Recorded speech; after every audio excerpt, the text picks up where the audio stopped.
গ্যাসের সুদা গ্যাসের চুলা লাগবো এই নম্বর গেছে করতে পারবেন। এদিকে যদি বাইরে এদিকে তো বাইরে বর্তমানে ডুবো আছে বাড়ি করতে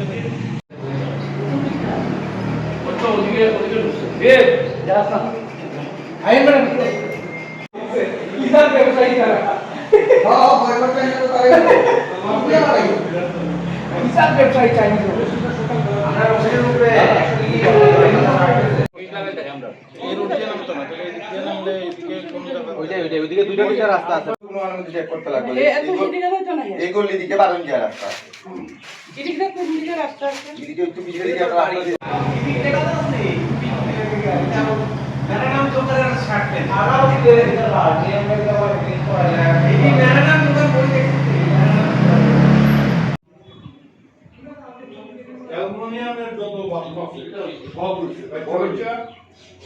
ধর্মনগর শিববাড়ি রোডের শিব মন্দিরে আনুমানিক 2টা-2:30 নাগাদ কে বা কাহারা আমাদের রেগুলার জিনিস যেমন কাঁসা পূজার দুর্গা পূজার সামগ্রী, শিববাড়ির সামগ্রী, তামা, কাঁসা, পিতল আনুমানিক 1,20,000 টাকার মতো চুরি হয়ে গেছে। আজকে সকালে যখন আমাদের রেগুলার ব্রাহ্মণ আসার পরে তালা খুলে দেখে আমাদের স্টোররুমে চাবি ভাঙ্গা, তালা ভাঙ্গা।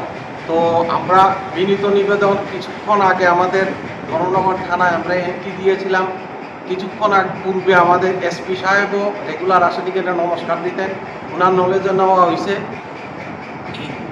অল্প আগে আমাদের ধর্মনগর থানার ওসি ম্যাডামে এসে এনকোয়ারি করে গেছেন। উনি কথা দিয়েছেন, এসপি সাহেবও কথা দিয়েছেন যেভাবেও এই চুরকে ধরা হবে এবং আমাদের চুরি হওয়া জিনিস সামগ্রী পূজাটা উদ্ধার করার কাজে তারা সাহায্য করবেন।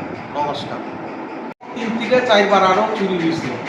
এই জিনিসটি আমাদের কাছে বিনীত নিবেদন, আমরা শিববাড়ি রোডে সব প্রণামী বাক্সটাও চুরি হয়ে যায় কয়েকদিন পর, কাশিও সব চুরি হয় এবং বিনীত নিবেদন আপনার কাছে বা ধর্মনগরবাসী পূর্ব সবাইয়ের কাছে আমরা নিবেদন যেভাবেও এটার থেকে যাতে রোধ করা যায়, আমাদের জিনিসটি যাতে রিকভারি করে সেইটাই আমাদের কাছে প্রেয়ার রইল।